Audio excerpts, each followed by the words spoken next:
Ribet kan? Jadi kalau kita mau perang sekarang itu mau pede gimana? Enggak. Makanya ulama sekarang tuh mau tegas tuh enggak berani karena ya banyak hal yang abu-abu lah wilayahnya. Misalnya pilihan presiden atau pilihan bupati, pilihan menteri. Kamu mati-matian bela itu. Yang kamu bela ada mesti benar. Musuh kamu tidak mesti salah. Misalnya pilihan bupati. Wah ini kabupaten ini baik kalau bupatinya ini. Yang satu bilang ini. Terus tim suksesnya kamu tanya. Kamu yakin? Ya enggak juga. Lah kenapa semangat? Kan saya botohnya. Paling alasannya ya itu aja. Bukan yang lain.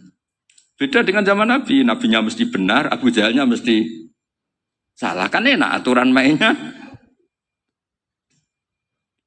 Cerita dalam perang itu banyak sahabat yang ngalami luka. Ngalami apa gitu. Curhat ke Nabi. Ya Nabi gara-gara derekkan jenengan, ngikuti jenengan, saya harus ngalami seperti ini, seperti ini. Orang itu diapresiasi sama Allah keluarnya. Ternyata sama Allah nggak diapresiasi. Malah diturunkan ayat intakunu ta'lamuna fa innahum ya'lamuna kama ta'lamun wa tarjuna minallah malah yarju. Kalau kamu sakit karena perang, orang-orang kafir itu ya sakit. Itu saja berani padahal demi kekafiran. Wa tarjuna minallah malah yarjun. Padahal kamu punya nilai lebih yaitu berharap kepada Allah yang mereka tidak punya. Jadi kiai itu ya kadang mangkel. Benci ya benci, yang seneng itu ngel-ngel loh kayak Pak Bejo. Jadi semuanya ribet. Yang benci ya ganggu, yang seneng ya anemen. Tapi kalau sudah ingat bandar narkoba, mereka berhadapan dengan polisi, kadang ditembak karena kesalahannya terlalu fatal. Antar persaingan mereka juga bisa tembak-tembakan karena merebut pasar narkoba. Itu saja mereka berani. Jadi kiai kadang dicium tangannya, dihormati gak berani, hanya takut apa ya musibah-musibah kecil lah, atau problem-problem kecil. Kalau kita bandingannya gitu. Kalau kamu mau tahajud kedinginan, itu masih nanti dihisab Allah itu gitu. Maling ayam itu keluar malam-malam, hanya dapat ayam. Itu gak takut dingin. Ya gak takut digebuki masa. Kamu mau tahajud saja takut dingin. Makanya nanti hisabnya orang soleh itu nanti dijajarkan orang dolim. Terus diperbandingkan. Semua itu. Ya, Unisula mau rapat. Tapi ini malam, kalau malam dingin nanti sama masuk angin. Anak-anak pang di perapatan aja berani kamu. Perbandingannya gitu tuh ribet kita nanti. Makanya itu kalimat itu moto atau filosofi hidup. Sehingga diulang lagi nasihat itu. Iyam saskum korhun fakodu masal koma korhum mislu. Kalau kamu kena luka, orang-orang yang nggak benar juga akan kena luka. Itu aja berani demi ketidakbenaran. Masa kamu demi kebenaran enggak? Orang itu, ya itu kalimat, itu heroik. Kita ini penting ya, makanya tadi himne Unisula dimulai kalimat-kalimat thayyibah. Karena kalimat ini yang menjaga kita kalimat ini. Misalnya tentang Tuhan. Kenapa orang Islam imannya kokoh seperti ini, termasuk yang sudah hidup di Amerika, di Australia, di mana-mana.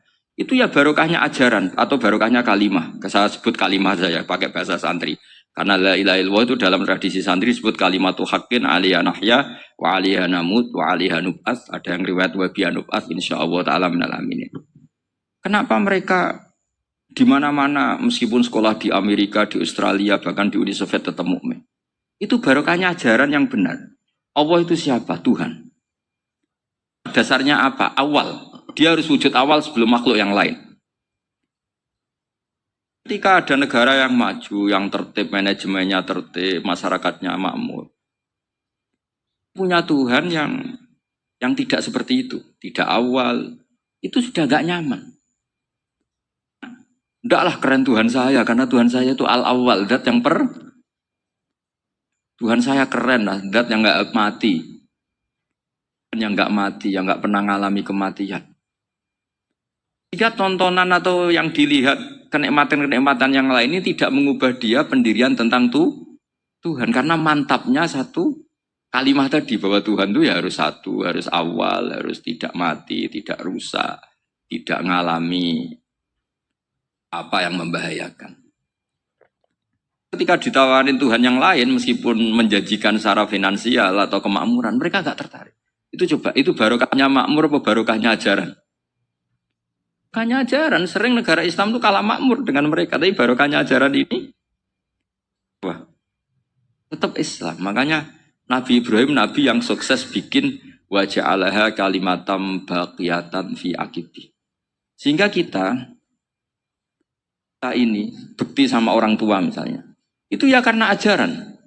Suwargamu itu karek wong tuamu. Nak wong tuamu ridho, Allah ridho. Nak ora ridho, Allah ora ridho. Ridho wa fi ridhol walidain wa sakhatu wa sukhtu wa fi sakhatil. Sehingga ketika ada orang tua yang agak brengsek gitu, anak-anak tetap hormat. Punya orang tua yang miskin, yang sudah miskin, tukang tombok nomor. Banyak kan di kampung gitu. Ya tetap hormat. Dari awal kita ngajari orang tua kamu hormati ya, kalau baik, kalau tidak usah. Bisa geger Indonesia. Hanya ajaran-ajaran itu Indonesia tertib karena ada ajaran. Di sini pesantren dan Unisula semua harus berkontribusi membuat ajaran yang benar itu adalah ciri utama Islam. Sehingga Islam ini dimulai dengan ajaran kalimatu haqqin alaiha nahya wa alaiha namu. Kita tenang seperti ini. Saya ini termasuk kiai yang tenang. Meskipun kata orang banyak saya ini kiai besar, tapi termasuk kiai yang paling tenang. Termasuk yang paling tenang. Karena saya ini pakai mazhab orang-orang hebat. Saya berkali-kali cerita, orang kayak Imam Syafi'i itu orang yang luar biasa. Saya berkali-kali cerita. Yang tadi nyium tangan kamu ya Imam Syafi'i, di belakang tuh ngerasani kamu, menghujat kamu. Jawabannya enak saja. Berarti saya alhamdulillah orang yang wibawa. Buktinya di depan saya nggak berani. Jadi enteng saja. Ceritain sebagian kampung, sebagian separuh dari warga kamu itu gak suka kamu. Ya bagus lah gak suka saya, gak akan utang duit saya. Dimana-mana orang utang itu karena teman dekat.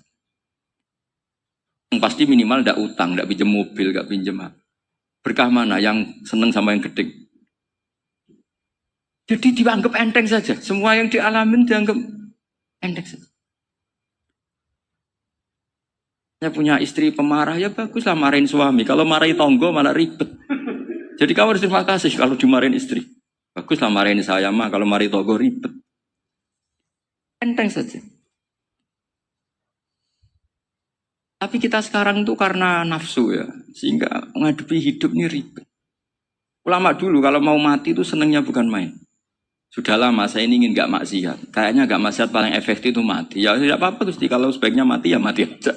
Enteng saja. Jadi melihat kematian itu akhir dari segala keburukan atau potensi keburukan. Apapun baik kita sekarang, suatu saat mungkin kita nggak baik. Menghentikan ketidakbaikan atau potensi ketidakbaikan itu apa coba? Berarti mati itu mengerikan apa menyenangkan? Mesti kamu tidak berani menjawab. Meskipun secara ilmu kamu berani, tapi secara rasa nggak berani kan? Ya, yang bisa menghentikan keburukan atau potensi keburukan itu apa coba? Berarti kematian itu menyenangkan atau menyusahkan? Apapun kamu tidak berani jawab karena kamu agak-agak duniawi itu kelihatannya. Tapi secara ilmu kamu tahu kan kalau mati itu tidak buruk-buruk banget.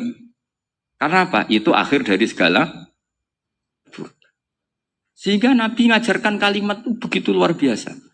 Allahumma ahyini maka natil hayatu khairan li wa tawaffani maka natil wafatu khairan li. Nabi melihat dunia itu begitu indah. Ya Allah, kalau saya ini hidup, anggap saja hidup ini ziyadatan li fi kulli khairin, menjadi modal saya menambah segala kebaikan. Jika suatu saat saya mati, anggap mawon rohatan li min kulli syarrin, itu akhir dari segala keburukan